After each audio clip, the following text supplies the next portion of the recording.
Hi, I'm Valerie Engelhardt, and in this video I am going to paint a couple of Ammonite fossils, starting with Daniel Smith Lunar Black, and then I had so much fun with this that later I do it again with Daniel Smith Lunar Blue. So I've got some Canson Heritage hot pressed paper, 140 pounds, and I used a spray bottle to spray the back of it and the front. I've got juicy pigment straight from the tube, grabbed an oil fan brush, and started making like starburst pattern in a bit of a spiral. Think about like the Fibonacci sequence, and just keeping in mind what an ammonite looks like. And I wasn't going for an exact shape, just give me that starburst pattern. Then in the center, I'm just spraying water. That's all that is, a spray bottle with water, and I'm spraying it and letting it drip. And you can see I'm squeezing my paper because I do want this to kind of radiate, but I can't really get my paper, especially with my two hands, to make a dome. So I'm putting it together like lengthwise and then widthwise, trying to get the paint to spread out and give me fantastic granulation marks.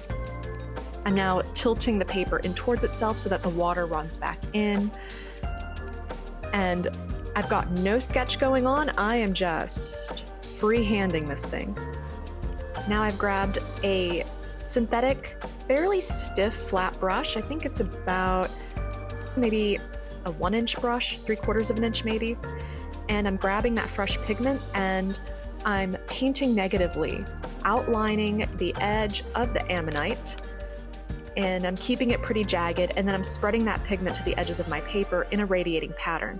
Now, I'm not going to outline the whole thing to start because I don't want that paint to dry. I want to keep that cool textured radiation going. So, is it radiation? Radial? Anyway, so I pick it up, spray it, and I'm continuing to paint while holding my fairly wet paper up so that, as you can see, we're starting to get little rivulets and really cool texture, but I need to keep moving because I don't want those edges to dry. And I'm just continuing to go around my ammonite. And it doesn't need to be perfect. That's the wonderful thing about fossils, is like it can be broken a bit and chipped, grainy, and that's why I wanted to do an ammonite, is I wanted to practice having the paint radiate from a center. And what better than something that is essentially a spiral. Picking up again and spraying. The spray bottle I have set so that instead of a fine mist, it should be coming out in like loose drops. And honestly, I kind of wonder what would happen if maybe I sprayed or dropped on granulation fluid, but this is just water. Water and lunar black. Because the granules in it are so heavy, you get that lovely, rich, I'm trying to think of the word other than texture, but it's incredible. Like, look at the top, look at that sediment. And this is just so much fun to do, and it's so easy. It's like a really quick win. So I highly recommend it. If you don't have lunar black, later I use lunar blue, which isn't as granulating as the lunar black, but I still get a lovely effect. So any granulating paints you have, heck, most people have French ultramarine, even though that's like a single pigment, well, so is this, and it's granulating. So any granulating pigment should work really well. Now, I've gone back in with my oil fan brush, picking up that juicy pigment. My paper is still wet, but not like super wet. It's just kind of damp. And so I'm going in, accentuating the spiral. And because the paper is still damp, the paint diffuses just a little bit, or the paint diffuses just a bit. And because the ammonite fossil is like, you know, a rock, it's textured, I am feathering out that spiral a bit just using the bristles of my brush. Now I go in with a flat synthetic brush to try and maybe like scrape out some highlights, but that's starting to take away from the lovely texture effects I already have, so I abandoned that idea. And I go back in with the fan brush and I'll just add in some more ridges. And I want to keep my brush strokes curved, and I'm just barely touching the paper with my brush, just keeping it very light. All right, that's one Ammonite down, and that was so much fun for me that I go ahead and I start another one. Same kind of paper, hot press Canson Heritage, 140 pound.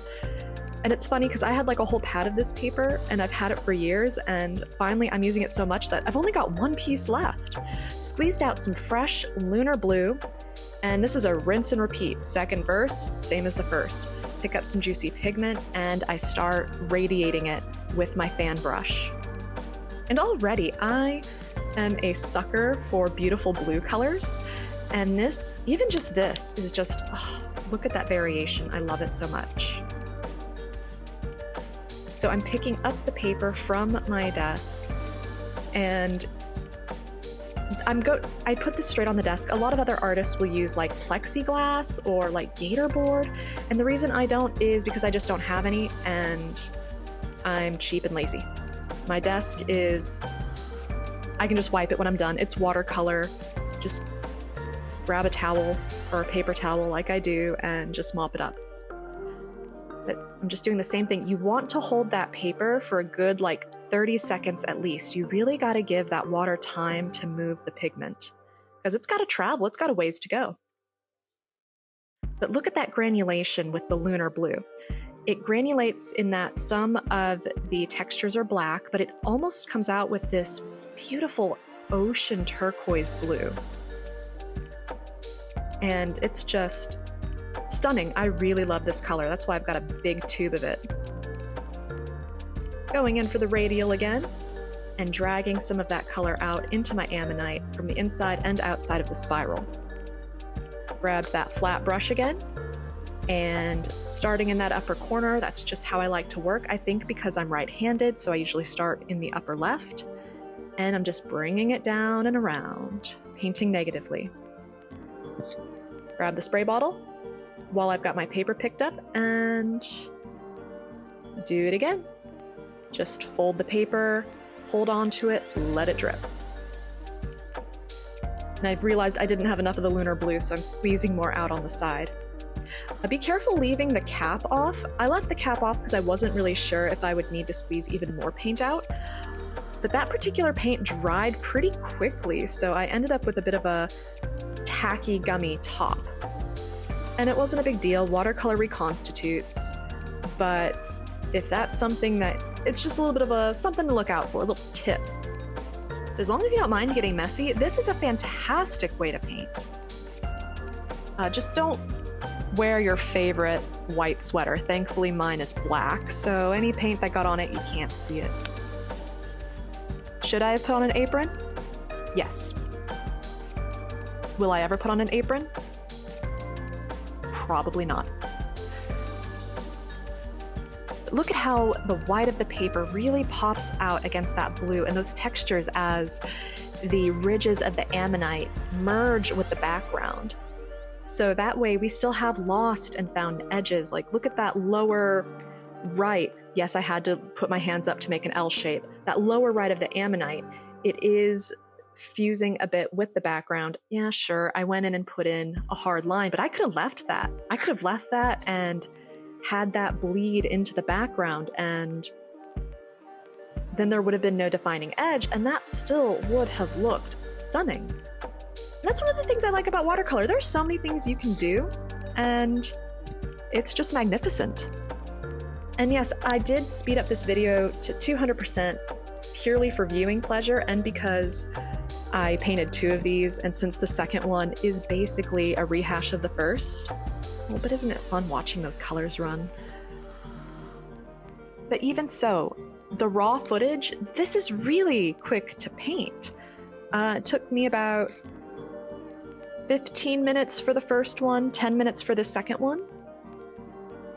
So really, if you want, oh yeah, I dropped it on the table. And even after dropping it on the table, it still looks fabulous.